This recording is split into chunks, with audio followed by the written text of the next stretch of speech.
Oke, baik. Assalamualaikum warahmatullahi wabarakatuh. Selamat sore semuanya. Salam sejahtera untuk kita semua. Senang sekali hari ini pertemuan kedua untuk mata kuliah digital marketing. Rekan-rekan semua yang belum buka kamera, tolong dibuka kameranya selama perkuliahan satu jam ke depan. Jadi saya harapkan semuanya bisa fokus untuk kita bisa belajar bersama-sama mengenai digital marketing sore ini. Saya izin coba share dulu review di minggu lalu untuk tugas yang mungkin nanti teman-teman akan coba presentkan ya, tiga orang yang saya assign minggu lalu untuk bertugas di minggu ini. Nah, hari ini adalah pertemuan kedua mata kuliah digital marketing tanggal 30 Agustus 2023. Rekan-rekan semua, anggota kelas mata kuliah digital marketing di minggu lalu saya memberikan tugas assignment ke rekan-rekan semua terkait bagaimana perkembangan ini ya masyarakat era digital tugasnya, kemudian apa itu Internet of Things, Big Data, kemudian e-commerce ya. Mungkin teman-teman bisa explore lagi dan saya yakin beberapa tugas yang saya review dan saya cek itu banyak yang memang copy paste tapi nggak rapi gitu. Kita boleh copy paste, cuman teman-teman pada saat membuat tugas itu dibaca lagi terus dirapiin lagi gitu. Jangan pernah membuat tugas pada saat tugas yang seperti yang saya kumpulkan, saya minta ini, teman-teman mengopi langsung dan ke paste di blognya. Jadi dia akhirnya finalnya kurang rapi gitu ya.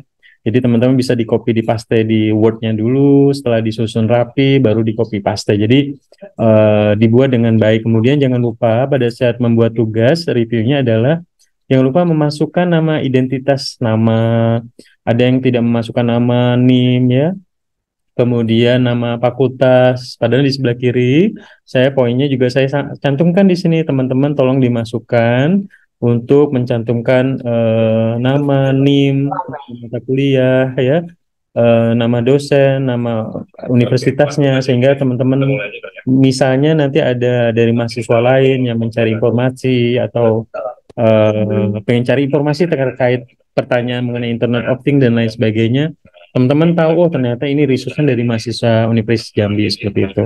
Oke, terima kasih untuk tugas yang sudah disubmit tepat waktu. Saya sangat appreciate. Ya, untuk sekitar 15 menit ke depan saya kasih waktu 5 menit untuk Pradipta, Muhammad Amin Sobri dan Rapi Pratama untuk sharing terkait pertanyaan yang sudah saya deliver. Kemarin saya udah bagi untuk pertanyaan 1 sampai 4 itu di Putra ya kalau nggak salah, pertanyaan 5 sampai 7 di Amin, dan pertanyaan 8 sampai 10 itu di Rapi Pratama. Silakan rekan-rekan yang saya sebutkan tadi, untuk Pradipta Putra Berlin silakan untuk presentasi terlebih dahulu sebelum kita nanti masuk ke kelas materi kelas ya. Eh, sudah hadir Putra Berlin?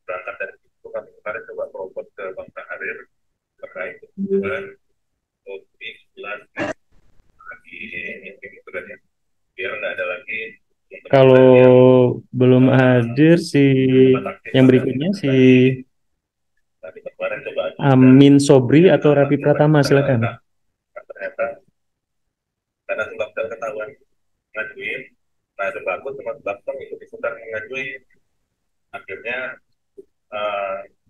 Bapak, saya udah bisa presentasi.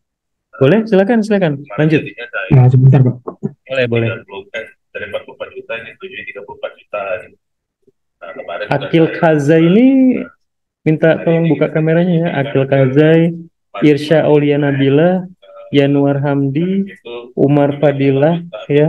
Minta tolong dibuka ya kameranya ya. Oke, silakan.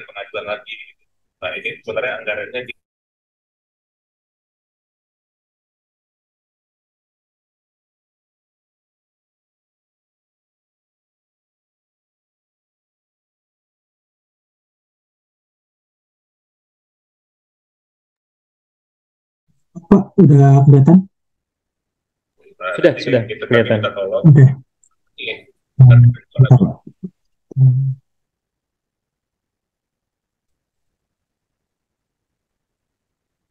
Baik, Assalamualaikum warahmatullahi wabarakatuh.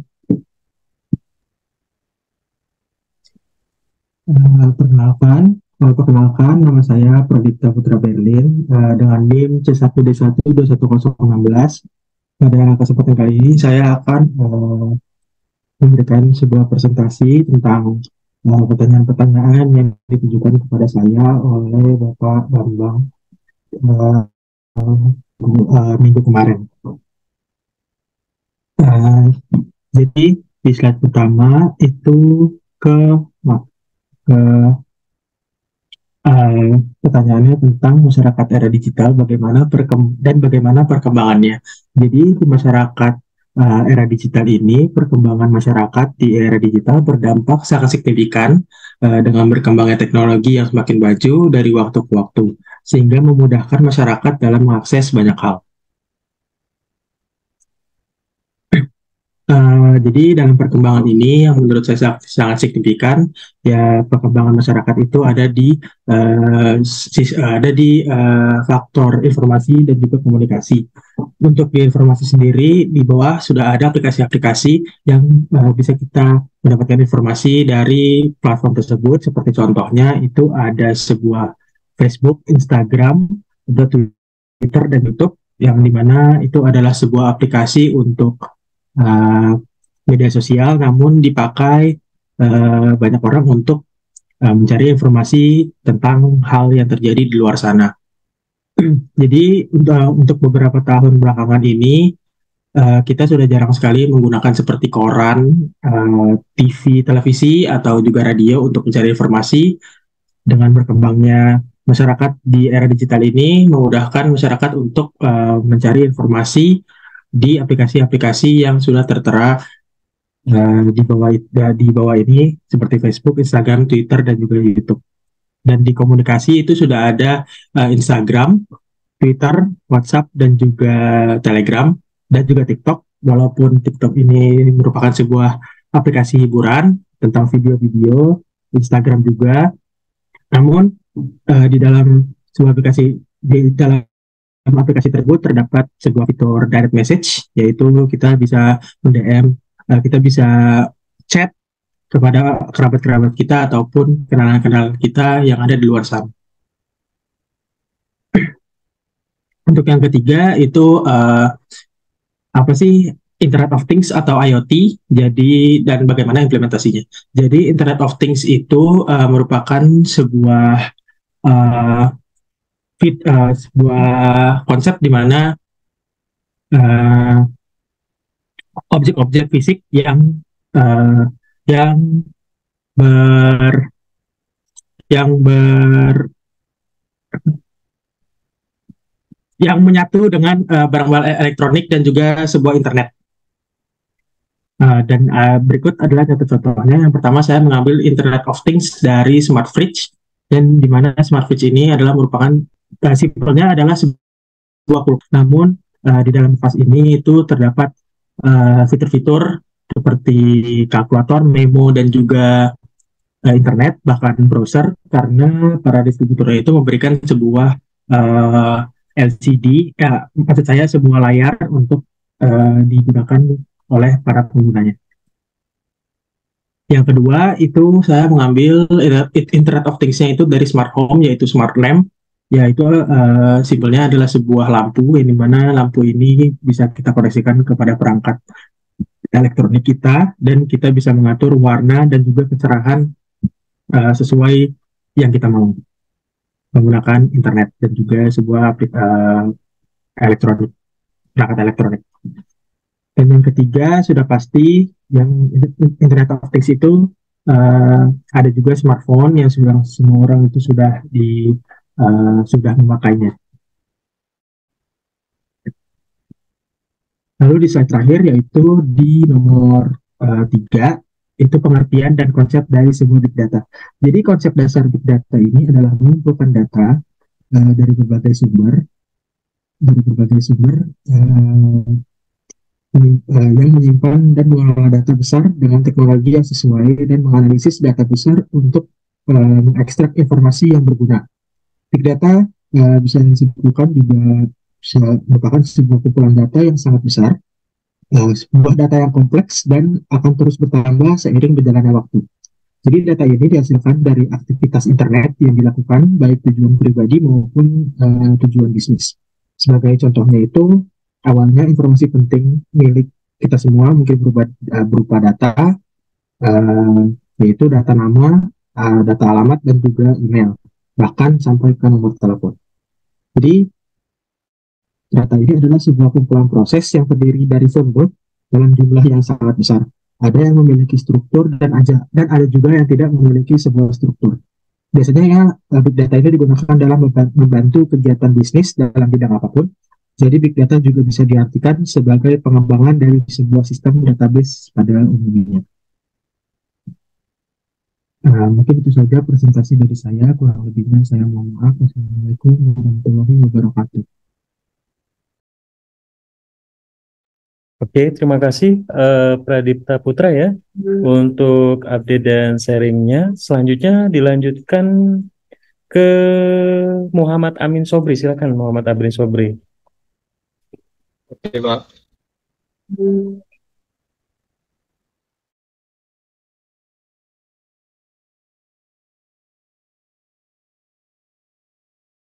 Jadi, perkenalkan, nama saya Muhammad Amin Sobri dengan NIM C1D1 22001. Di sini saya akan menjelaskan tentang seberapa efisien pemasaran online menggunakan big data. Yang pertama, itu personalisasi konten. Dari pertanyaan tersebut, pemasaran online yang menggunakan big data memiliki potensi untuk menjadi sangat efisien. Dengan analisis data yang mendalam, perusahaan dapat memahami perilaku pelanggan dengan lebih baik, mengidentifikasi tren, dan merancang strategi pemasaran yang lebih terarah. Berikut beberapa cara di mana efisien pemasaran online dapat ditingkatkan melalui big data. Itu ya tadi pengenalan target pelanggan dengan menganalisis data pengguna seperti riwayat pembelian, referensi, dan perilaku online. Perusahaan dapat mengenal siapa target pelanggan yang potensial. Hal ini memungkinkan mereka untuk menyusun kampanye yang lebih relevan dan menarik bagi kelompok tertentu. Yang kedua itu ada personalisasi konten. Personalisasi konten itu berdasarkan data yang dikumpulkan. Pemasar dapat membuat konten yang lebih personal dan sesuai dengan minat dan preferensi masing-masing pelanggan. Ini dapat meningkatkan keterlibatan pelanggan dan kemungkinan konversi. Dan yang ketiga, peningkatan pengalaman pelanggan. Dengan menganalisis data interaksi pelanggan dengan berbagai saluran digital, perusahaan dapat mengoptimalkan pengalaman pelanggan. Misalnya, merancang situs web yang responsif dan mudah digunakan berdasarkan data perilaku pengguna.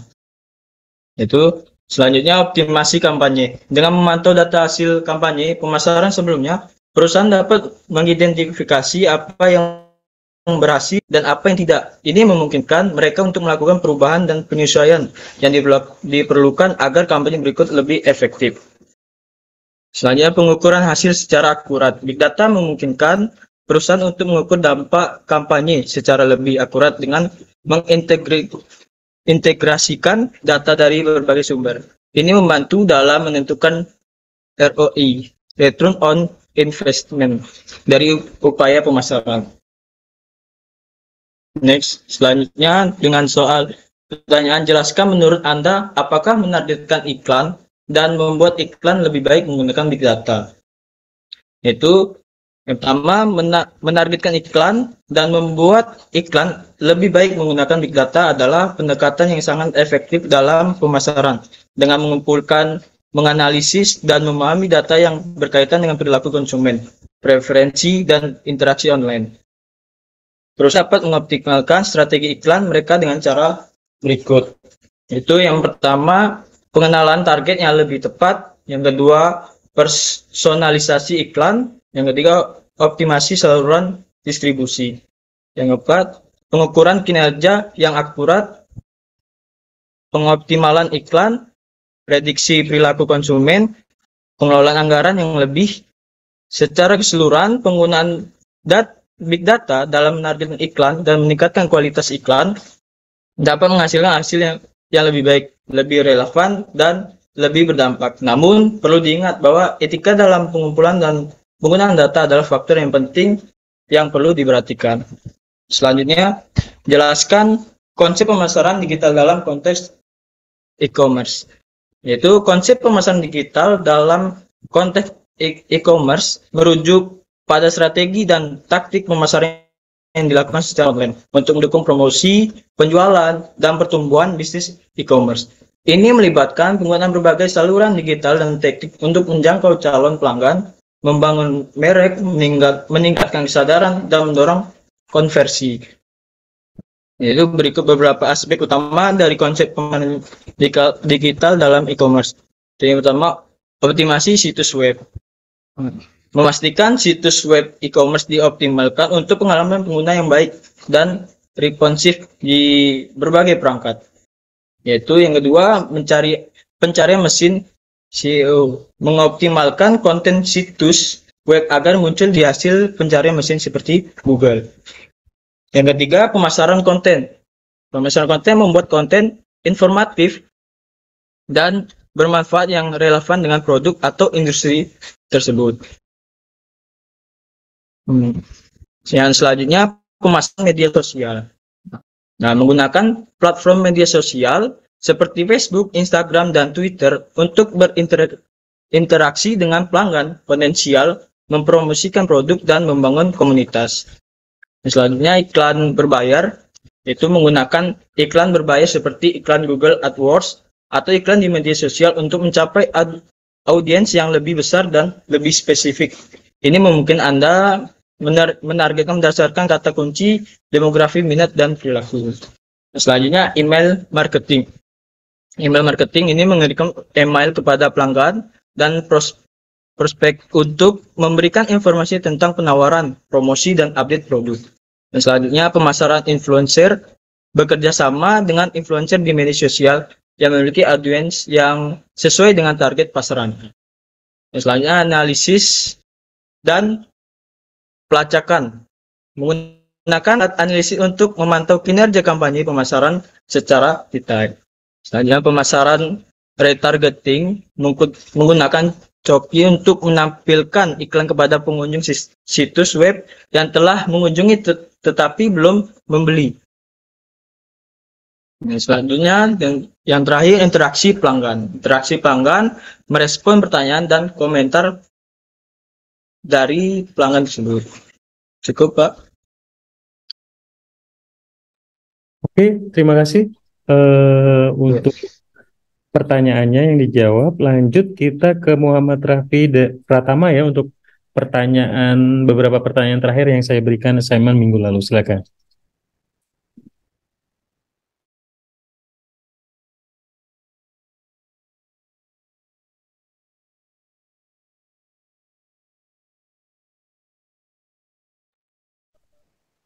Baik, terima kasih.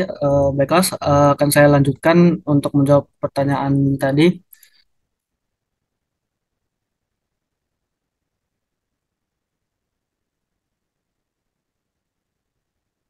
Untuk nomor 7, tentang kerangka, sebutkan kerangka kerja e-commerce. Berikut adalah beberapa kerangka kerja untuk membantu dalam bisnis e-commerce. Yang pertama ada desain web. Pastikan untuk website tersebut agar terlihat menarik, intuitif, dan ramah menggunakan perangkat seluler agar banyak para pengunjung datang untuk biar baik. Selanjutnya ada pelanggan. Pelanggan adalah faktor yang terpenting dalam kerangka kerja e-commerce. Pastikan untuk pahami dulu kebutuhan pelanggan tersebut seperti pengiriman cepat dan pelayanan pelanggan yang baik. Berikutnya ada metode pembayaran. Pastikan untuk sediakan metode pembayaran yang aman dan terpercaya seperti kartu kredit PayPal dan Google Play. Selanjutnya ada pengiriman. Pengiriman adalah langkah final dalam kerangka kerja. Bagaimana adalah langkah selanjutnya dalam kerangka kerja e-commerce? Pastikan untuk menyediakan pengiriman yang cepat dan terpercaya. Pastikan juga untuk memfasilitasi pengembalian dan pengembalian yang mudah dan sederhana. Bagi yang terakhir ada promosi. Promosi adalah kunci utama dalam kerangka kerja e-commerce. Pastikan bahwa kita memanfaatkan strategi marketing yang efektif seperti iklan, targeted media, target di media sosial dan pemasaran email untuk menjangkau konsumen yang potensial. Nomor 8, sebutkan kelebihan dan kekurangan e-commerce. Yang pertama ada kelebihan e-commerce. Kelebihan e-commerce tersebut ada dapat meningkatkan transaksi antar wilayah, meningkatkan market expose, tidak membutuhkan toko fisik, dan bisa menjadi dropshipper. Namun kekurangannya ada 3, yaitu masalah keamanan, ketidaksesuaian produk, dan kerugian tidak terduga. Nomor 9 ada hambatan dalam e-commerce. Yang pertama ada koneksi internet. Hal ini menyebabkan masyarakat dengan pembangunan yang tertinggal akan kesulitan untuk mengakses e-commerce. Yang kedua ada logistik. Ketidakmampuan toko untuk memastikan ketepatan waktu pengiriman dari produk bisa tingkat menurunkan tingkat kepuasan konsumen. Selain itu, jasa pengantaran juga bisa membuat produk yang diantarkan tiba dalam keadaan rusak yang tidak bisa dikontrol oleh toko. Yang ketiga ada masalah keamanan. Sangat banyak berita-berita tentang kriminalitas di internet seperti pencurian nomor kartu kredit atau lainnya sehingga tidak sedikit orang yang enggan dalam menggunakan transaksi tersebut.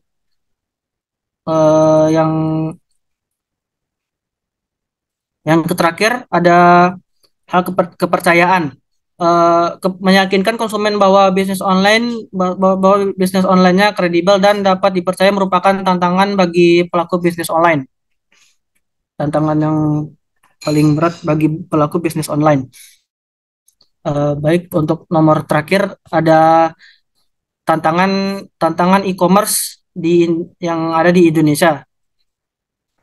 Yang pertama ada persaingan kompetitor. Pada saat ini semakin banyak pelaku bisnis e-commerce di kalangan Indonesia. Jangan sampai heran apabila semakin banyak orang yang menawarkan dengan berbagai macam produk atau jasa yang sama. Yang ketiga ada karakter pelanggan. Tantangan selanjutnya adalah mempelajari karakter pelanggan yang bermacam-macam. Karena bagaimanapun citra bisnis kita harus dijaga. Tetap bersikap ramah kepada pelanggan walaupun karakter pelanggan tersebut kurang baik. Yang terakhir ada mengikuti perkembangan teknologi. Sebagai pelaku bisnis e-commerce yang baru terjun, kita harus mengikuti perkembangan teknologi dengan pesat. Dengan mengikuti perkembangan tersebut, kita akan mempunyai senjata yang lebih untuk dapat memasarkan produk atau jasa yang sedang kita kelola. Baik, terima kasih. Mungkin segitu saja dari saya. Mohon maaf apabila ada salah kata. Baik. Oke, baik. Terima kasih banyak rekan-rekan semua. Jadi hari ini senang sekali ya saya dan rekan-rekan semua di sini bisa mendapatkan gambaran dari hasil resume yang teman-teman lakukan terkait bagaimana perkembangan era digital saat ini. Iya. Assalamualaikum Pak, maaf Yola baru gabung, tadi di jalan nggak ada sinyal. Oke, baik, silakan. Lanjut. Oke, kita lanjutkan ya teman-teman. Terima kasih banyak tadi materinya cukup menarik ya terkait perkembangan era digital saat ini. Karena rekan-rekan semua di sini semuanya berasal dari prodi digital ya. Harapannya ini bisa saya coba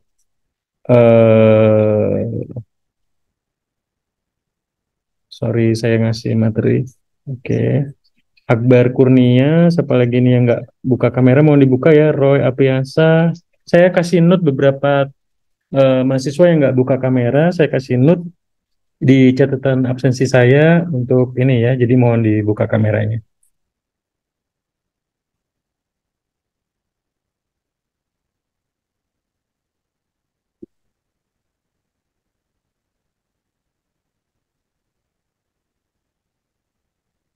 Ini untuk Umar Fadila, chatnya ya.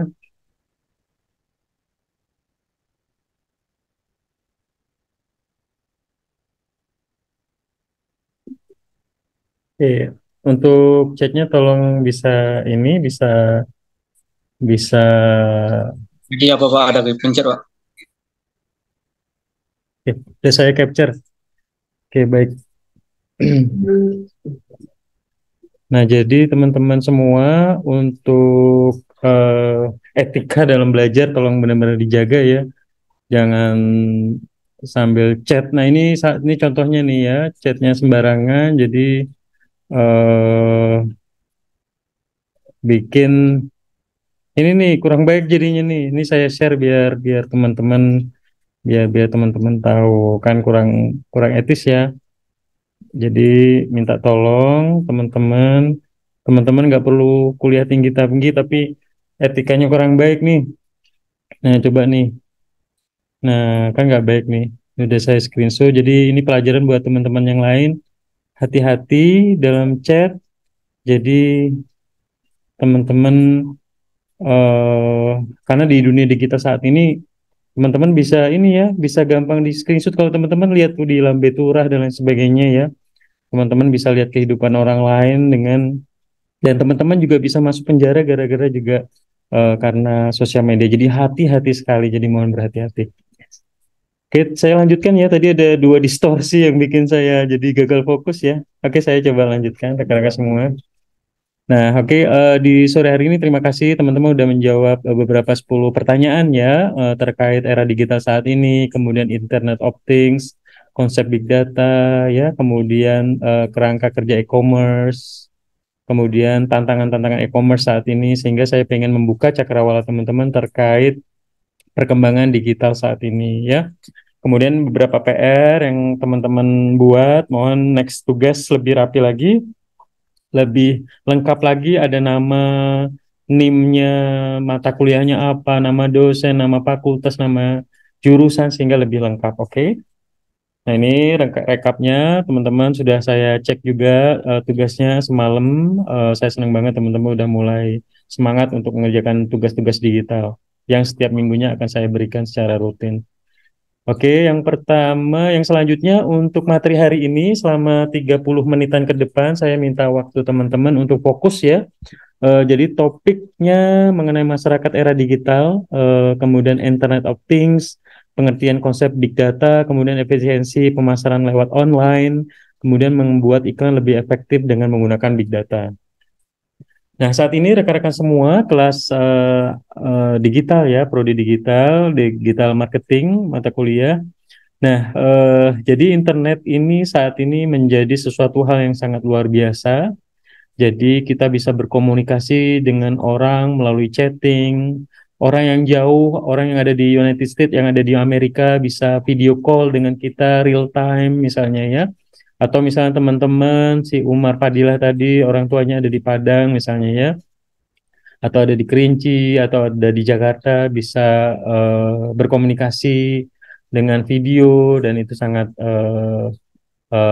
penting, sangat mudah ya, sangat mudah untuk berkomunikasi dengan adanya teknologi dan internet. Nah, di sini saya pengen menunjukkan ke teman-teman di sebelah kiri bahwa saat ini tahun 2020 ya, 2020 dari data 2020 ini kelihatan ya, apalagi di 2023 pasti kenaikan sangat signifikan.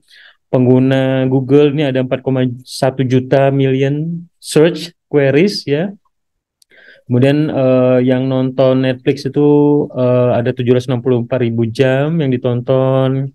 Kemudian untuk chat di WA ada 59 juta ya di WA dan di Facebook Messenger. Kemudian di Instagram ada 694.000 yang scrolling ya. Kemudian ada 194.000 yang men-tweet di Twitter. Jadi memang saat ini orang semuanya terkoneksi dengan internet. Jadi salah satunya seperti kita saat ini belajar lewat online ya. Saya ada di kantor di daerah Telanai, teman-teman mungkin ada yang di rumah di daerah Mendalo, di daerah Citra Raya dan sebagainya, di daerah Mendalo ke sana dekat kampus misalnya ya. Jadi kita bisa berkomunikasi, belajar dan sharing dari mana aja. Nah, kemudian perubahan selanjutnya adalah bisnis taksi ya, misalnya teman-teman lihat bisnis taksi yang dulunya memang harus ada armada, sekarang bisnis berubah menjadi Uber misalnya ya, Grab, Gojek gitu ya, GrabCar, GoCar gitu ya, di mana orang tidak lagi, perusahaan tidak lagi harus memiliki kayak Bluebird gitu ya, harus memiliki taksi secara fisik, namun bisa berkolaborasi dengan mitra, di mana orang bisa menjadi mitra pengemudi dan berbagi hasil dengan sharing dengan si pemilik platform seperti itu, kayak Uber, Grab, Maxim dan lain sebagainya. Kemudian Airbnb ini menarik juga nih ya. Jadi saya sering banget menggunakan Airbnb. Jadi kalau misalnya di luar negeri itu lebih hemat ya. Daripada saya mensewa satu kamar hotel yang mahal, mendingan saya menyewa rumah masyarakat misalnya ya. Kemudian dengan fasilitas yang nyaman, misalnya apartemen biasanya, yang studio ada, kita bisa masak di sana, ada fasilitas TV, internet, dan ini juga bikin kita makin nyaman dan tentunya juga fasilitasnya juga sama kayak hotel, kemudian juga harganya lebih terjangkau. Nah, ini juga adalah salah satu terobosan di mana Airbnb ini konsepnya adalah orang-orang yang memiliki kamar yang kosong di rumahnya atau di apartemennya bisa disewakan ke orang lain. Oke, mohon di-mute ya teman-teman. Kemudian selanjutnya, kalau dulu teman-teman ada album gitu, album foto gitu ya. Nah, sekarang bertransformasi jadi Facebook nih, halaman Facebook ataupun di Instagram seperti itu.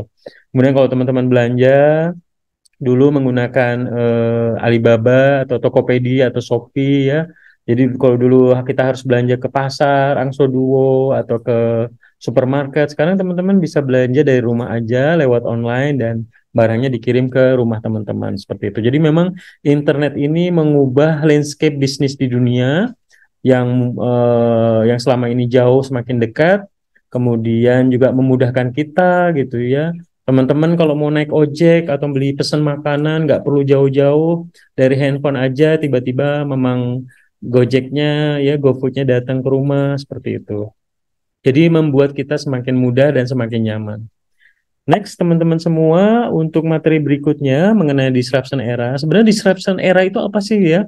Jadi disruption era itu adalah suatu inovasi yang menggantikan seluruh sistem lama dengan cara-cara yang baru ya. Jadi kalau dulu sebelumnya kita naik ojek harus ke pengkolan gitu ya. Kalau sekarang enggak, teman-teman duduk aja di rumah, datang Mamang Gojek bawa motor dengan kita mau mengantarkan kita kemana, ke kampus misalnya ya. Kemudian era disruption ini tentunya berpotensi untuk menggantikan pemain-pemain lama dengan yang baru. Ya, misalnya si Bluebird dikalahkan dengan Gojek, misalnya dengan Grab, misalnya seperti itu. Dan kemudian di era disruption ini juga menggantikan teknologi lama yang serba fisik menjadi digital. Nah, teman-teman, karena teman-teman ini berhubungan dengan dunia digital, konsentrasinya juga di digital, tentunya teman-teman menyadari bahwa pentingnya digital itu sangat penting sehingga menghasilkan sesuatu yang lebih efisien dan juga lebih bermanfaat. Ini dari Bapak Manajemen Perubahan Renal Kasali ya. Nah, selanjutnya ketika kita tidak melakukan perubahan dengan adanya era digital, era globalisasi saat ini, tentunya ini menjadi contoh seperti Kodak ya. Kodak yang masih analog dan nggak berubah menjadi kamera digital ya, dikalahkan oleh kamera digital buatan dari Sony, Canon, Nikon ya. Dan ini tentunya menjadi pelajaran bahwa kita harus bisa menyesuaikan diri dengan perubahan yang terjadi. Misalnya ada era digital ya, kita harus mengikuti era digital. Kalau enggak, kita ketinggalan zaman. Kemudian kalau blockbuster zaman dulu itu adalah kayak bioskop misalnya seperti itu. Sekarang berubah, perusahaannya naik yaitu Netflix ya, karena semua orang saat ini nonton itu dari handphone, dari tablet ya, dari iPad ya. Jadi kayak saya pribadi ya, kayak saya lebih seneng nonton itu dari tablet gitu, dari iPad ya. Jadi saya nikmati hiburan dari Netflix tanpa harus capek-capek nonton ke bioskop misalnya gitu ya. Jadi makin nyaman nih. Kita mau nonton film on demand, film yang kita sukai, nonton drama Korea gitu ya, atau nonton film action yang bisa kita pilih sesuai dengan pilihan kita. Kemudian ada Nokia juga nih. Nah, Nokia juga menjadi pelajaran buat kita. Perusahaan yang tahun 2000-an itu menjadi salah satu perusahaan raksasa. Itu mulai ditinggalkan oleh smartphone-smartphone yang mulai bermunculan mulai dari iPhone, Android ya, mulai dari berbagai merek, Samsung, Motorola, kemudian juga ada Vivo, Oppo ya, Xiaomi dan lain sebagainya yang tentunya mulai mengerus market Nokia sehingga Nokia mulai ditinggalkan. Nah, ini jadi pelajaran bagaimana pentingnya era disruption ini untuk merubah pola pikir kita bahwa kita harus berubah dan mengikuti era digitalisasi saat ini. Kemudian masyarakat era digital saat ini yang ingin saya sampaikan ke rekan-rekan semua bahwa era masyarakat society 5.0, bahwa masyarakat saat ini di era 5.0 ini mereka sangat mengerti dengan inovasi, dengan teknologi, tech savvy ya, kayak teman-teman di Gen Z ya. Teman-teman sangat mengerti nih menggunakan smartphone dibandingkan orang tuanya yang baby boomers gitu ya. Sangat mengerti bagaimana menggunakan laptop, menggunakan smartphone, menggunakan sosial media. Sehingga ini menjadi pembelajaran bahwa kita perubahan-perubahan yang terjadi dari manusia berburu, kemudian di 13.000 sebelum Masehi ya. Kemudian di era 1800-an, di era produksi massa mesin uap misalnya, kemudian penemuan komputer di abad 20-an dan di abad 21 di sini ada perubahan yang memang merubah cara pola bekerja, pola hidup dan lain sebagainya yang tentunya semakin mempermudahkan kita dengan adanya teknologi dan era digital di society 5.0. Nah, kemudian masyarakat era digital ini rekan-rekan semua di kelas digital marketing bahwa adanya level intensitas informasi yang tinggi ya, di mana kebutuhan informasi yang tinggi itu dalam kehidupan masyarakat dan organisasi yang ada di tempat kerja. Misalnya kita lihat ya di Universitas Jambi, teman-teman menggunakan website Siakat untuk berinteraksi, untuk mendapatkan informasi kampus, untuk mendaftar KRS misalnya, untuk mencek nilai, untuk melakukan absensi, memonitoring kegiatan perkuliahan. Saya sebagai dosen juga bisa mengupdate kegiatan perkuliahan di sana dan segala macam. Jadi ini sangat penting bahwa rekan-rekan semua dengan adanya era digital ini kita bisa berinteraksi dengan sistem, dengan internet, dengan web, dengan aplikasi yang tentunya bisa saling terhubung satu sama lain ya menggunakan WhatsApp, aplikasi chat dan platform-platform lain yang memudahkan kita untuk saling berinteraksi seperti sosial media, TikTok, Instagram, Facebook, Twitter dan lain sebagainya. Kemudian juga penggunaan teknologi informasi ini juga sangat bermanfaat bagi kegiatan sosial, pengajaran dan bisnis, serta kegiatan lainnya ya. Jadi kalau pengalaman saya sendiri di pekerjaan, di telekomunikasi, ataupun di bisnis ya, saya sangat menggunakan digitalisasi ini untuk bisa mempromosikan usaha kita, bisnis kita gitu ya. Jadi misalnya di tim saya sendiri pada saat menjual produk-produk IndiHome ya, itu mereka menggunakan layanan digital, mempromosikan lewat sosial media, lewat iklan berbayar, sehingga teman-teman pada saat scrolling Instagram atau Facebook, tiba-tiba ada muncul iklan IndiHome gitu ya. Mau pasang baru IndiHome di sini itu adalah salah satu bagaimana kita bisa memanfaatkan jualan lewat digital misalnya. Jadi sebelumnya mungkin harus lewat iklan di koran atau di radio. Sekarang kita bisa menggunakan era digital dengan memposting di lewat sosial media dan di fitur di beberapa sosial media kayak Facebook atau Instagram. Mereka punya cara untuk bisa membantu para pebisnis untuk mempromosikan, salah satunya adalah iklan berbayar seperti itu, sehingga ketika orang lain yang menggunakan Instagram ataupun Facebook membuka, mereka akan muncul iklan yang dipasang oleh orang tersebut. Kemudian penggunaan teknologi informasi juga sangat memudahkan ya bagi masyarakat untuk melakukan penukaran data nih dalam jarak yang jauh. Misalnya kayak saya saat ini ada di Telanai, teman-teman mungkin ada yang di kampus, ada yang di kafe, ada yang di rumah, sehingga terjadi pertukaran data digital yang cepat dengan jarak yang jauh. Jadi saya ngomong sekarang, ya langsung nih didengar oleh teman-teman secara real time ya, atau pada saat teman-teman mengirimkan data, teman-teman langsung bisa chat lewat WA atau lewat Telegram, langsung diterima oleh rekan-rekannya di mungkin mungkin ada yang dari Jawa atau yang di luar negeri, sehingga bisa saling berkomunikasi. Kemudian Internet of Things. Nah, ini contohnya ya. Saya waktu itu bersama keluarga ya, sama anak sama istri saya ke Korea beberapa tahun silam. Jadi ada yang menarik di Bandara Incheon International Airport, di mana si robot ini menyambut kita gitu ya. Jadi selamat datang, welcome to Incheon International Airport. Jadi kita bisa memilih bahasa Inggris atau bahasa asing lainnya ya. Sehingga ini sangat memudahkan nih bagi para pelancong, travelers untuk mendapatkan informasi-informasi mengenai Bandara Incheon gitu ya. Misalnya tempat makan atau terminal berapa penerbangan kita dan lain sebagainya. Nah, Internet of Things ini saat ini memang lagi nge-hype ya, sangat dibutuhkan. Kayak saya di rumah yang simple aja ya, saya bisa men-setting menggunakan Bardi. Tadi ada rekan kita juga yang sharing ya mengenai Internet of Things. Jadi saya di rumah itu bisa mematikan lampu atau menghidupkan lampu menggunakan Bardi Smart Hub gitu ya. Atau kemudian saya juga bisa men-setting nih kalau jam 6 sore otomatis lampu luar hidup.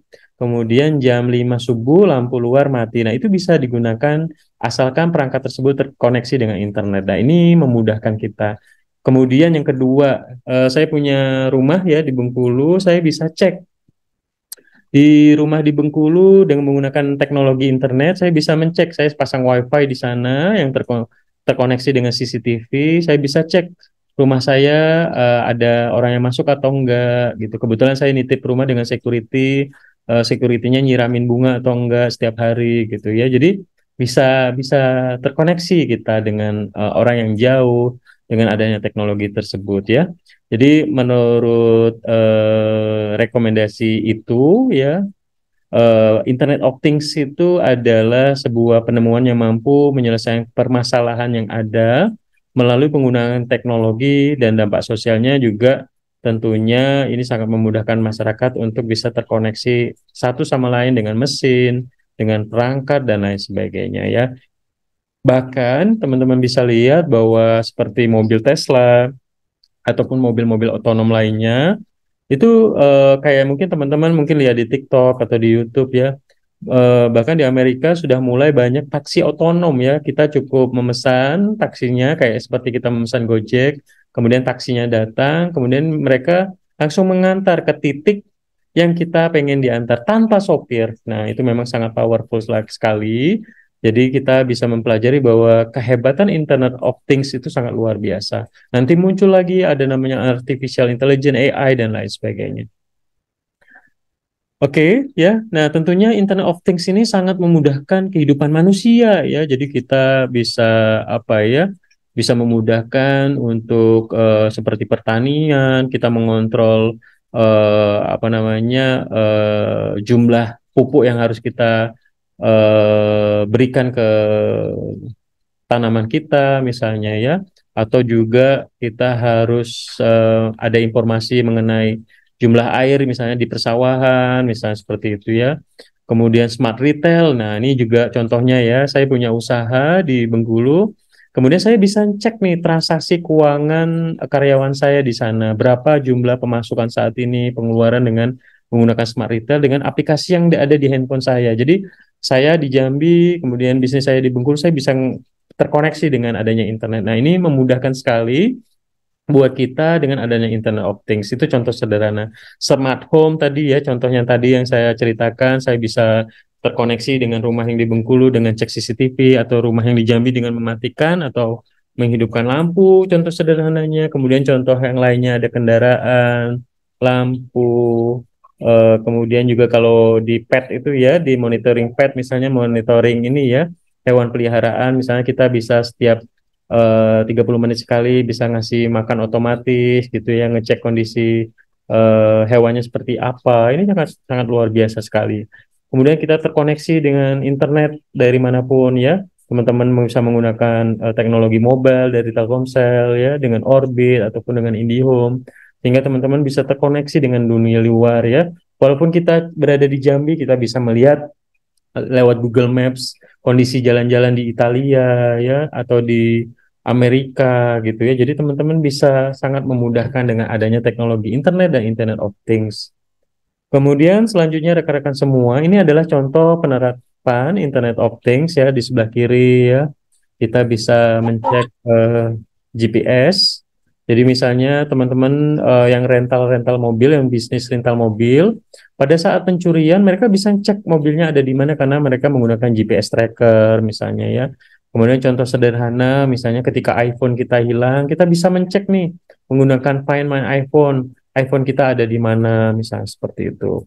Kemudian ada Google Assistant ya, kita bisa ketika Google Assistant ini dihubungkan dengan perangkat-perangkat Google ya, Google Hub-nya, kita bisa menghidupkan nih Google please open, tolong hidupkan speaker atau play the music misalnya ya, please turn off the light misalnya, hidupkan lampu misalnya. Dia bisa memudahkan masyarakat yang melek teknologi dan membutuhkan teknologi ini untuk memudahkan kehidupannya. Kemudian nih selanjutnya, ini yang paling mungkin sering teman-teman temui pada saat teman-teman belanja atau nemani orang tua belanja di supermarket atau di mall ya.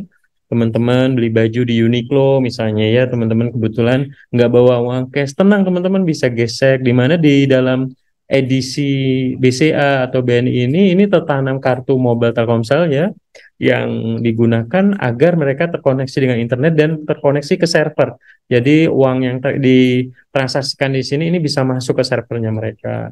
Jadi ketika teman-teman belanja 1 juta, langsung berkurang rekeningnya di tabungan dengan adanya terkoneksi konektivitas di mesin edisi perbankan untuk di store-store modern, minimarket dan lain sebagainya.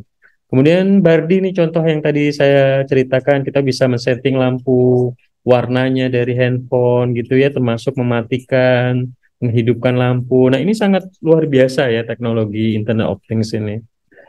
Kemudian selanjutnya, rekan-rekan semua, di slide berikutnya saya akan membahas mengenai Big Data. Sebenarnya Big Data itu apa sih ya? Mungkin teman-teman pernah dengar atau masih belum pernah dengar.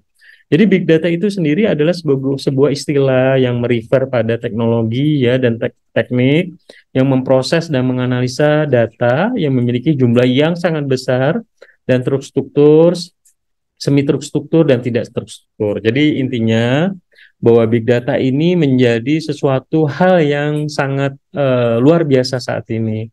Jadi perusahaan-perusahaan teknologi ini saat ini malah menjual bisnisnya itu ya dari salah satunya dari data pelanggan ya. Mereka semakin besar jumlah pelanggan yang dimiliki, semakin bervalue perusahaan tersebut. Misalnya Gojek, Tokopedia menjadi salah satu bisnis unicorn, bahkan dekakorn ya. Itu salah satunya karena mereka memiliki database yang sangat besar dan sangat ditrust oleh si investor, sehingga perusahaan ini memang sangat berprospek ke depannya karena mereka menggunakan big data. Nah, kemudian misalnya contoh sederhana lainnya adalah ketika Google mempelajari teman-teman, ketika teman-teman suka cari informasi mengenai iPhone 14 Pro Max misalnya. Nah, si Google karena teman-teman dari dari history search teman-teman di Google, teman-teman akan tanpa disadari tiba-tiba ketika buka Detik atau Kompas atau website yang lain, tiba-tiba muncul di atasnya iklan iPhone 14. Nah, itu adalah salah satu algoritma big data di mana mereka mempelajari perilaku pelanggan yang membuka Shopee atau Tokopedia. Kemudian mereka akan munculkan, oh, ini orang ini ternyata carinya iPhone 14 nih. Kita coba tawarkan nih, ada harga yang menarik, yang diskon dan lain sebagainya ya. Kemudian sejarah big data ya, kalau Google itu berdiri tahun 98 ya, kemudian ada Wikipedia. Kalau teman-teman dulu pernah dengar RUPL ya, sekarang tuh orang pakai Wikipedia cari informasi Jambi, berapa provinsi di berapa kabupaten dan kota di provinsi Jambi, misalnya kita bisa cari di Wikipedia gitu ya, semua informasi ada di sana gitu. Kemudian ada Gmail tahun 2004, kemudian YouTube tahun 2005 ya, ada Twitter tahun 2006, Facebook 2006, kemudian iPhone ya tahun 2007. Saya menggunakan iPhone tuh 2008-2009, masih iPhone 3GS waktu itu, masih mahal sekali harganya. Dan itu adalah salah satu revolusioner dari produk Apple, dan sampai saat ini memang banyak disukai semua orang, dan memang ini menjadi hal yang sangat luar biasa, perubahan atau era disruption teknologi. Kemudian di tahun 2007 ada Android juga ya. Dulu saya pernah lihat itu ya, di kantor itu kita pakai LG Android ya, sangat luar biasa, dan sesuatu yang baru kita pelajari, dan ini hingga saat ini menjadi suatu revolusioner yang mengalahkan OS Symbian, OS Symbian yang dipakai di Nokia, OS Windows Microsoft ya yang dipakai di beberapa handphone Motorola dan sebagainya seperti itu ya. Kemudian ada Foursquare, dan sampai sekarang mungkin teman-teman ketahui banyak aplikasi-aplikasi sosial media, platform-platform yang memang memudahkan kita ya, games dan sebagainya yang memudahkan teman-teman untuk mencari kesenangan dengan main games, atau yang cewek-cewek ini suka nonton Netflix, kemudian atau yang suka belanja di Shopee, Tokopedia dan lain sebagainya. Nah, kemudian rekan-rekan semua, di sini saya ingin menunjukkan bahwa di Big Data ini tentunya banyak sekali jumlah data yang sangat besar. Kemudian contohnya Google, teman-teman bisa mencari informasi di Google. Misalnya tugas apa itu Internet of Things ketika teman-teman mencari search Google ya. Nah, kemudian teman-teman akan mendapatkan informasi yang tersedia ya. Kemudian teman-teman bisa bisa membantu untuk menjawab tugas tersebut. Saya ingin contohkan juga ada yang namanya artificial intelligence AI, yang mungkin ini bisa jadi informasi buat teman-teman bagaimana Internet of Things itu bekerja ya. Oke, saya mungkin teman-teman belum pernah buka ini. Ini adalah dimiliki oleh Google, dan ini menarik nih buat teman-teman ya. Teman-teman bisa coba juga nih. Nah, saya coba buka. Teman-teman silahkan dilihat. Saya buka coba di browser saya. Kemudian ada BART namanya. BART ini dimiliki oleh bagus ya BART ini. Saya senang banget. Soalnya sebentar. BART Google, oke. Nah, jadi BARD ya, BART Google ya. Nah, jadi kita bisa sangat membantu nih artificial intelligence nih ya. Misalnya ini sama kayak OpenAI, GPT, mungkin teman-teman sebelumnya pernah dengar. Ini sangat membantu nih kalau saya sebagai mahasiswa tinggal cari tugas di sini nih. Misalnya nih, apa itu Internet of Things ya. Nah, nanti di sini dia akan mencari dan meresume dengan tepat. Nah, langsung kejawab. Gampang banget sebenarnya ya. Dia lebih gampang dibandingkan kayak Google kan teman-teman mencari direktori ya. Misalnya, ini contohnya ya. Misalnya, apa itu Internet of Things?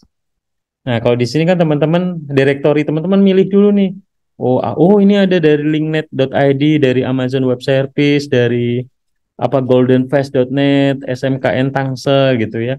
Tapi kalau di BART ini, BART.google.com ya, ini kita bisa menjawab. Kemudian apa itu digital marketing? Langsung dicari sama dia ya, beberapa detik dia langsung muncul. Nah, gampang banget ya. Jadi ini sangat memudahkan nih sebenarnya buat teman-teman. Jadi saya sebenarnya selalu membebaskan buat teman-teman cari informasi dari mana aja gitu ya. Dan ini menjadi sesuatu hal yang sangat memudahkan buat rekan-rekan gitu ya. Wah, jadi nyari nyari informasi itu gampang banget ya dengan adanya Internet of Things ini gitu ya. Oke, kita lanjutkan teman-teman semua. Kemudian kenapa sih penting dengan adanya big data ya? Tentunya pasti lebih hemat ya. Jadi teman-teman dengan adanya big data, teman-teman bisa belanja dengan online dengan gampang ya.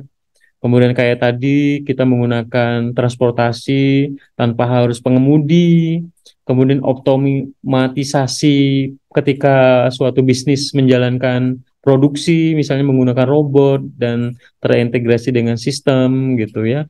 Menghemat waktu tentunya ya, kemudian masalah social media listening, bagaimana kita bisa mengakuisisi customer, market insight seperti apa kita bisa menggather informasi atau mengumpulkan informasi mengenai pelanggan saat ini, kenapa pelanggan suka produk ini, misalnya kayak kemarin gitu ya, kita bisa mendapatkan masukan, ternyata si Honda saat ini dengan teknologi ESAF mendapatkan banyak komplain dari masyarakat karena ada model baru Vario Clip misalnya, karena varionya patah misalnya seperti itu ya, atau Honda Beat misalnya ada kendala karena rangkanya rusak, sehingga itu tersebar di internet, di TikTok dan lain sebagainya yang membuat brandnya ini berimpact seperti itu. Jadi memang kita harus hati-hati karena dunia saat ini dengan adanya teknologi internet, semua informasi itu bisa didapatkan, jejak digital bisa juga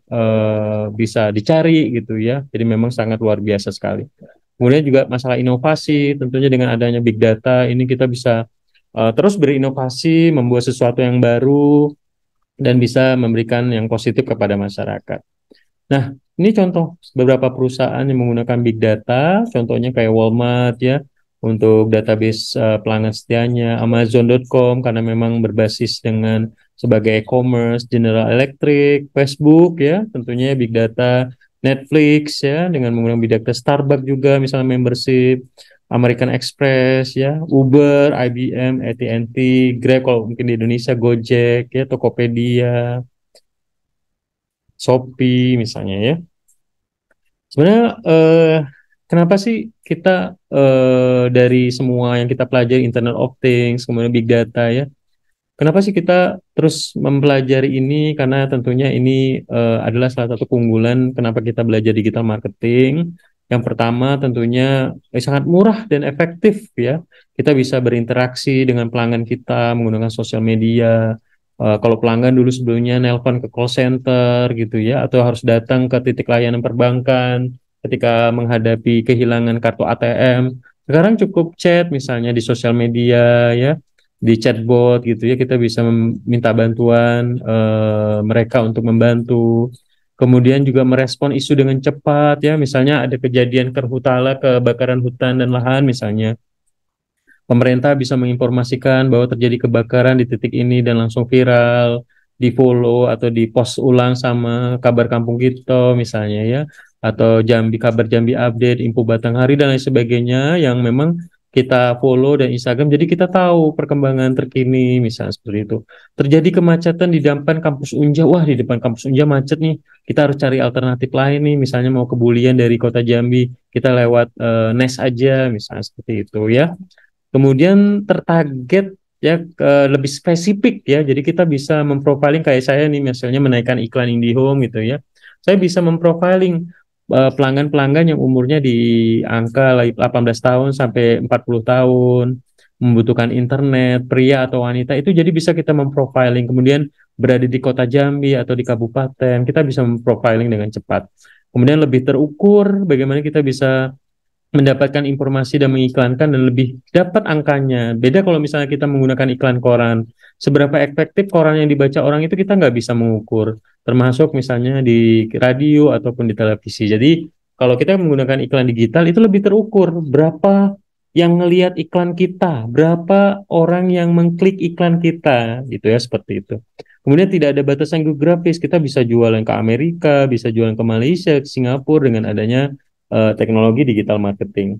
Kemudian kaya dengan data, tentu ya kita banyak data yang kita miliki seperti itu. Nah, kemudian keunggulan digital marketing lainnya sebenarnya ya manfaatnya adalah lebih hemat biaya promosi pasti kita dengan iklan di sosial media, di internet, di web, di Google Business itu lebih murah biayanya dibandingkan iklan di radio ataupun di televisi konvensional. Lebih mudah berinteraksi dengan audiens ya. Aktivitas pemasaran menjadi lebih ringan ya, nggak harus dulu kita ke perumahan-perumahan menggunakan toa, halo-halo ada promosi seperti itu. Kita dengan menggunakan sosial media lebih mudah seperti itu ya. Kemudian menjangkau lebih banyak audiens, mau suku apapun, mau dari geografi wilayah apapun ya, itu bisa kita jangkau lebih banyak, kemudian real time dan terukur ini yang sangat penting ya. Jadi ini adanya digital marketing ini tentunya sangat memudahkan kita untuk bisa melakukan ya promosi, jualan ya, marketing, membangun brand awareness ya lewat digital marketing tentunya. Jadi digital marketing ini juga sangat kompleks nih, ada sosial media, search engine placement misalnya ya. Tadi saya infokan kita bisa ngiklan di Google Business misalnya. Landing page conversion ini seperti web ya. Kemudian e-casting, kemudian juga ada local search marketing ya. Ketika kita search produk tertentu, misalnya dia akan merefer ke website kita ya, database kontak, kita punya database lewat CRM, kita pengelolaan database yang baik sehingga pada saat kita mempromosikan tertentu, misalnya teman-teman buka di Instagram atau di ini ya di WA ada tiba-tiba ada penawaran dari produk tertentu misalnya ya. Anda adalah nasabah Bank Mandiri, dapatkan promo sekian sekian sekian misalnya ya. Kemudian pay per click-nya murah, video marketing. Saat ini orang lebih seneng berhubungan dengan desain yang digital dan video ya. Kemudian global research internet marketing, AdWords, iklan, link building, data mining dan lain sebagainya. Jadi kita sangat berhubungan satu sama lain dengan ada digital marketing ini sangat memudahkan bagi seorang pemasar, manajemen di perusahaan untuk memutuskan bagaimana untuk memasarkan suatu produk dan jasa. Kemudian era disruption teknologi, ini banyak ternyata beberapa pekerjaan itu akan hilang. Jadi teman-teman harus diperhatikan bahwa teman-teman saat ini sudah berada di bidang yang tepat di era digital. Jadi ternyata banyak sekali nih pekerjaan yang akan hilang ya. Contohnya teman-teman lihat di beberapa resto malah kayak resto Jepang, sushi gitu ya. Mereka mendeliverinya menggunakan robot gitu ya. Ada yang menggunakan kereta misalnya kalau sushi gitu ya, kereta kecil gitu ya ke meja teman-teman. Kemudian kayak fungsi petugas administrasi itu nanti digantikan dengan mesin atau robot komputerisasi. Transportation service kayak tadi menggunakan otonom mobil misalnya tanpa sopir. Kemudian sales dan relatif petugas tim sales itu nanti digantikan dengan sistem AI atau terkomputerisasi menggunakan website misalnya ya. Jadi nggak perlu ada petugas sales lagi. Si pelanggan kalau mau belanja cukup mengklik aja di website atau di e-commerce langsung barangnya datang lewat kurir gitu ya. Kemudian social media manager ya. Kemudian non-automatic manufacture production. Jadi non-automatic jadi berpindah ke otomatis ya. Jadi menggunakan robot, komputerisasi, construction dan extraction ya. Jadi nanti kedepannya bisa aja digantikan dengan robot dan dengan komputerisasi, kemudian tradisional farming, fishing, dan forestry, nanti kedepannya bisa aja menggunakan terkomputerisasi sehingga bisa mengetahui suhu ruangnya berapa, suhu air, kadar airnya berapa, kemudian ikan bisa menggunakan kapal yang menggunakan teknologi radar yang tahu di mana jumlah ikan yang banyak di suatu perairan laut, seperti itu ya. Nah, contohnya seperti ini, teman-teman bisa ngelihat bahwa era digital, bahwa pegawai bank itu banyak dipangkas jumlahnya. Jadi artinya kita bisa melihat bahwa semakin ke sini jumlah karyawan pun juga semakin dikurangi karena juga mereka akan digantikan oleh mesin ATM di mana pelanggan bisa nyetor uang ya, bisa ngambil uang tanpa harus ke CS, jadi memudahkan ganti password ini ya, password ATM. Apalagi sudah ada mobile banking ya, pelanggan bisa transaksi lewat perbankan, lewat handphone, dan ini tentunya sangat memudahkan dan berimpact pada pengurangan jumlah karyawan. Coba teman-teman lihat di tahun 2014 jumlah karyawan di 9 bank besar ada 241.000, di 2018 224.000. Semakin ke sini angkanya semakin kecil karena mereka akan lebih efisien dengan menggunakan robot seperti di luar negeri. ongkos atau biaya upah jasa atau upah pekerja itu sangat besar, sehingga mereka lebih mengarahkan ke mesinisasi atau otomatisasi seperti itu ya. Nah, kemudian teman-teman mau kemana nih setelah lulus ya? Mau bekerja kah, mau berwirausaha kah, atau tidak melakukan apa-apa? Jadi dari sekarang, rekan-rekan masih semester 2, semester 3, semester 4 ya, teman-teman masih banyak kesempatan untuk menentukan arah hidup teman-teman. Karena nanti setelah lulus, ya, itu sudah mikirnya masing-masing. Nanti teman-teman akan menyadari ketika sudah di semester akhir, semester 7, wah, teman-temanku udah pada skripsi nih, aku kok masih ngulang-ngulang mata kuliah aja nih karena kuliahnya males, jarang buka kamera misalnya atau buat tugasnya males ya. Jadi teman-teman bisa menentukan saya mau lulus 4 tahun, saya mau lulus 3,5 tahun, saya pengen kumlot dan setelah lulus saya pengen berwirausaha atau bekerja itu whatever ya. Yang penting teman-teman tahu apa yang akan dilakukan. Jadi teman-teman nggak berlena-lena ya, nggak berlena-lena. Wah aku santai aja lah nanti 6 tahun 7 tahun baru lulus gitu ya. Jadi sayang sekali teman-teman harus menentukan nih mau bekerja, mau berwirausaha atau tidak melakukan apa-apa.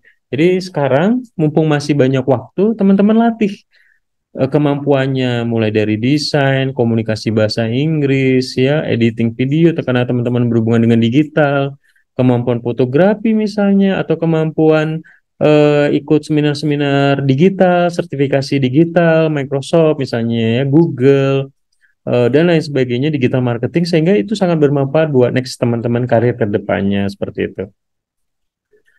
Oke, sebelum masuk ke tugas 2, kira-kira anggota kelas ada yang mau ditanyakan untuk hingga saat ini, dipersilakan. Kalau nggak ada, teman-teman untuk di tugas minggu depan, ada 2 tugas yang saya pengen teman-teman buat. Jadi teman-teman membuat desain. Yang pertama desain mengenai lowongan kerja. Jadi ya, jadi teman-teman itu posisikan yang tugas pertama sebagai seorang digital marketer tim ya, seorang konten kreator lah ya di Bank BNI. Anda diminta untuk membuat desain lowongan pekerjaan ya. Jadi buat konten yang menarik, desainnya yang semenarik mungkin sebisanya teman-teman cari referensi di internet tapi jangan copy paste iklan BNI lowongan kerjaan. Saya pengen teman-teman buat sendiri, silakan contoh lihat boleh gitu ya, kemudian masukin logonya, kemudian misalnya lamaran ditunjukkan ke Bank BNI cabang Mendalo atau cabang Telana, itu terserah itu teman-teman buat, atau cabang KCU Pratama misalnya ya di pasar misalnya teman-teman silahkan buat.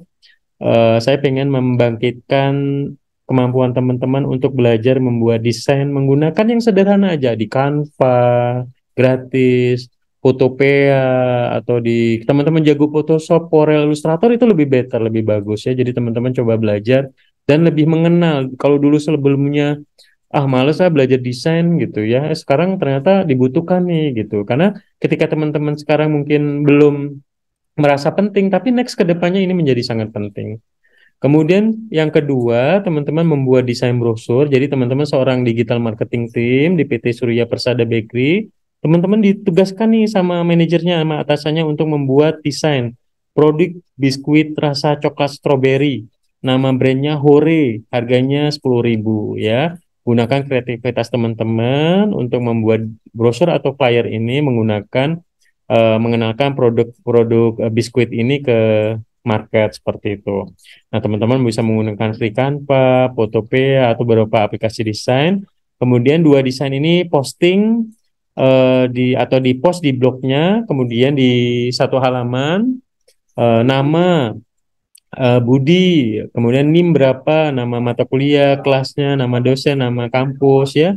Kemudian ini tugas nomor pertama membuat iklan di BNI, yang kedua buat brosur Pak, diposting, kemudian linknya dikirimkan minggu depan ya di grup di hari Senin di tanggal 4 September sebelum jam 5 sore seperti itu.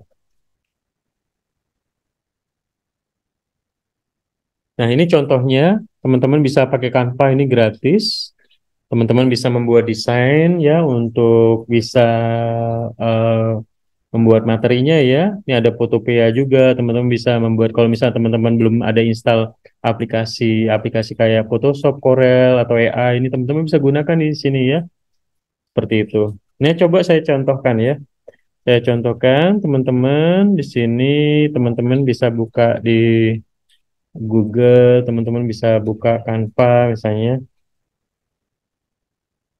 Oke, saya coba buka Canva yang di sini aja sebentar ya.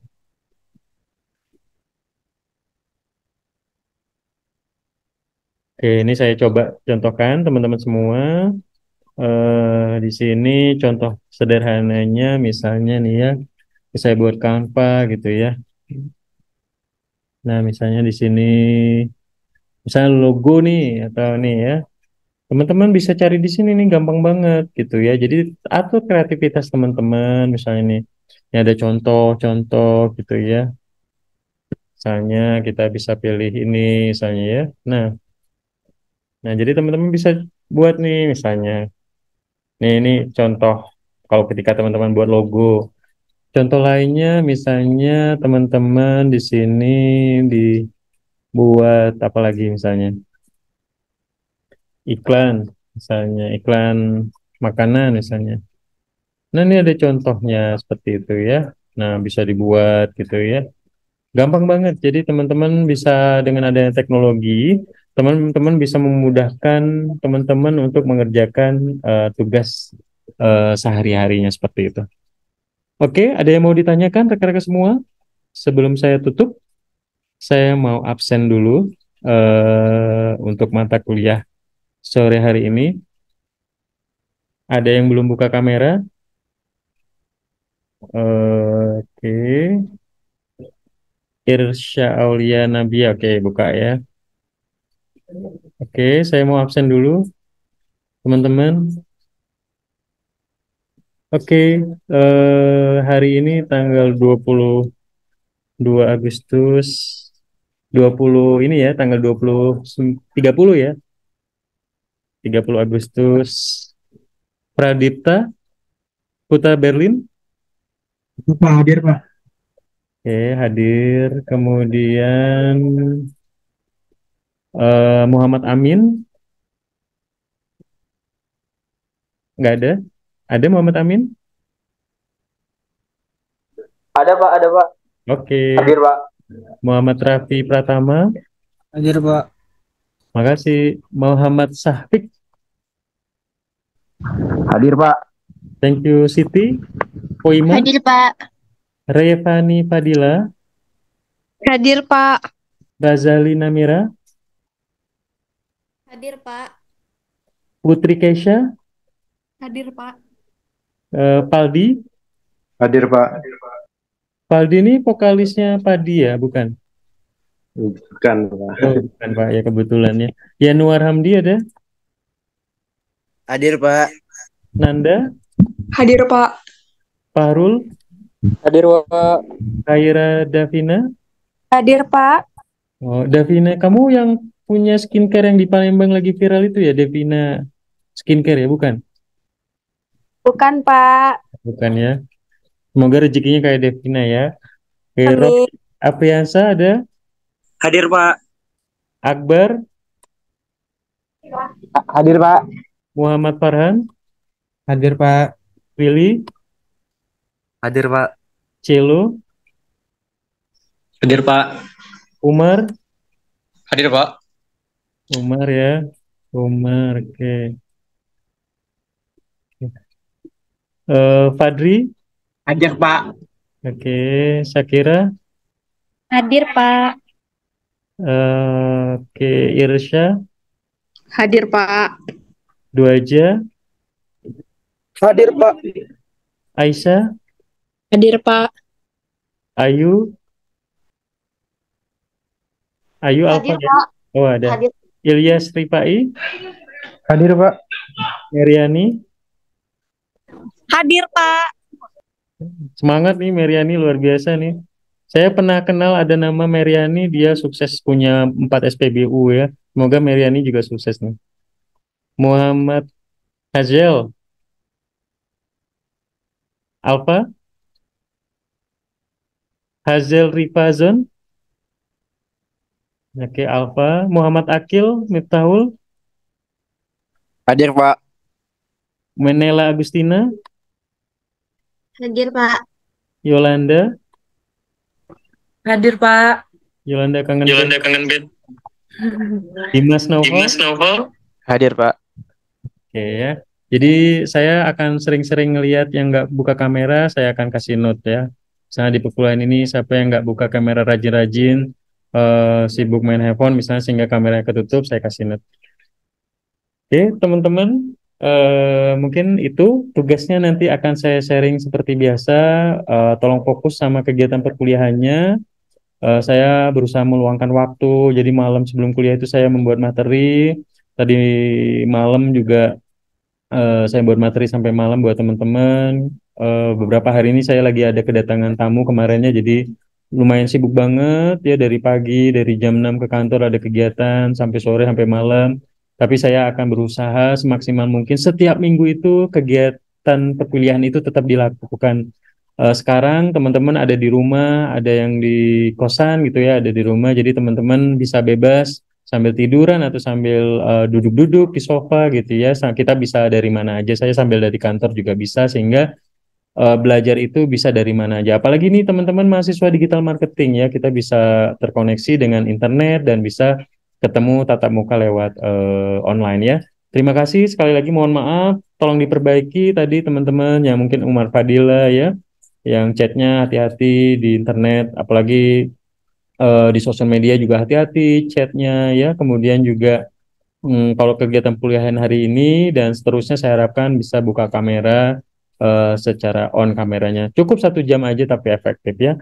Sekali lagi terima kasih. Hati-hati di jalan kalau lagi dalam perjalanan. Sukses buat kita semua dan jangan lupa tugas yang dibuat. Assalamualaikum warahmatullahi wabarakatuh dan selamat sore semuanya. Waalaikumsalam warahmatullahi wabarakatuh. Terima kasih Pak. Terima kasih semua. Mari.